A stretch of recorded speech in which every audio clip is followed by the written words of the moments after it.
ಹಳಸಿನ ಲೋಟಕ್ಕೆ 1.5 ಲೋಟ ಅಕ್ಕಿ ಮತ್ತು ಕಾಯಿ ಹೂವು ಕಾಲು ಲೋಟ, ಆಮೇಲೆ 100 ಗ್ರಾಮ್ ಆಗೋಷ್ಟು ಬೆಲ್ಲ, ಆಮೇಲೆ ಅರಿಯುವಾಗ 1 ತಟ್ಟು ನೀರು, ಆಯಿತಾ. ಆಮೇಲೆ ಹೀಗೆ ಮಿಕ್ಸಿ ಮಾಡೋದು.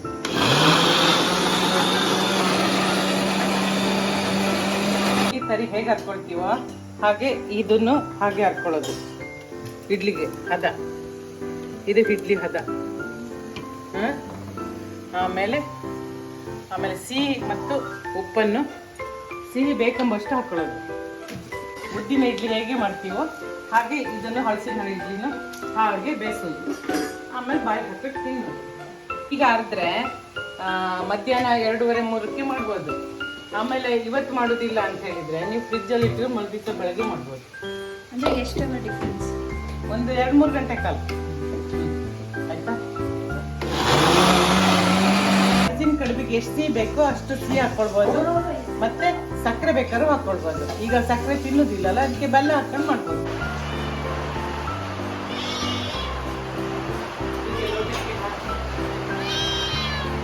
ಊಟಕ್ಕೆ ಹಾಕಿ ಬೇಯಿಸಕ್ಕೆ ಇಡೋದು. ಆಮೇಲೆ ಬೇಕಾದ್ರೆ ಹೇಳಿಸಿ ಮತ್ತೆ ಜೋಡಿಸ್ಕೊಂಡು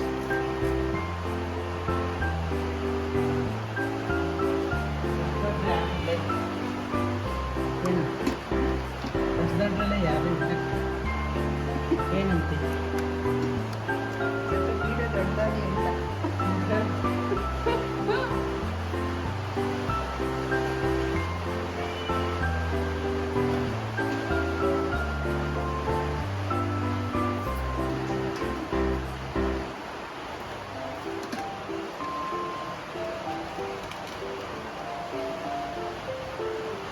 ತಕ್ಕಷ್ಟು ಉಪ್ಪು, ಸಿಹಿ ಬೇಕಾದಷ್ಟು.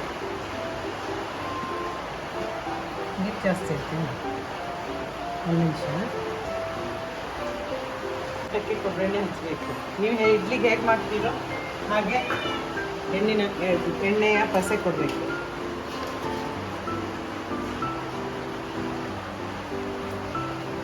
ಮಾಡ್ಬೇಕು.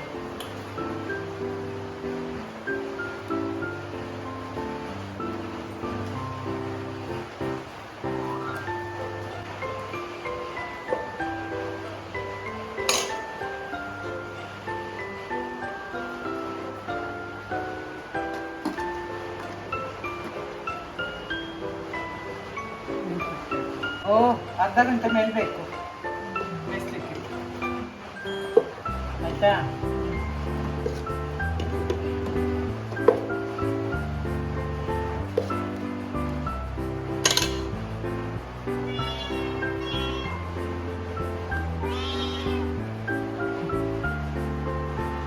ನಮ್ಮ ಬಾಯಿ ಅಲ್ಲ, ಇದು ಬಾಯಿ.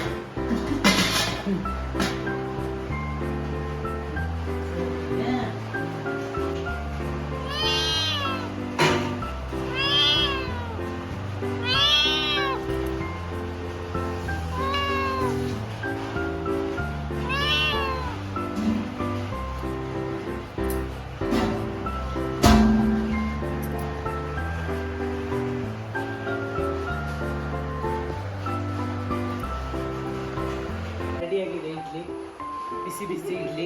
ದೊಡ್ಡ ತಟ್ಟೆನ ಪೀಸ್ ಮಾಡ್ಕೊಬೋದು. ಇಡೀ ತಟ್ಟೆ ಹಾಕಿರೋ ವೇಸ್ಟ್ ಮಾಡ್ತಾರೆ. ರುಚಿ ಬೇಕಾದರೂ ಅಷ್ಟು ಪೀಸು ತಿನ್ಬೋದು ಅವರು. ತುಪ್ಪ ಹಾಕೊಂಡು ತಿನ್ನಬೇಕು, ಆಯಿತಾ. ಎಮ್ಮೆ ತುಪ್ಪ ಹಾಕೊಂಡು ತಿನ್ನಬೇಕು, ನಂದಿನಿ ತುಪ್ಪ ಅಲ್ಲ.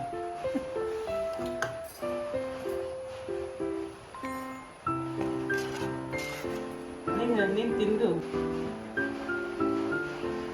ವಾವ್, ಚೆನ್ನಾಗಿದೆ. ನಮ್ಮ ಅಕ್ಕ ಮಾಡಿದ ತುಪ್ಪ ಹಾಕೊಂಡು ತಿನ್ಬೇಕು, ಎಮ್ಮೆ ತುಪ್ಪ.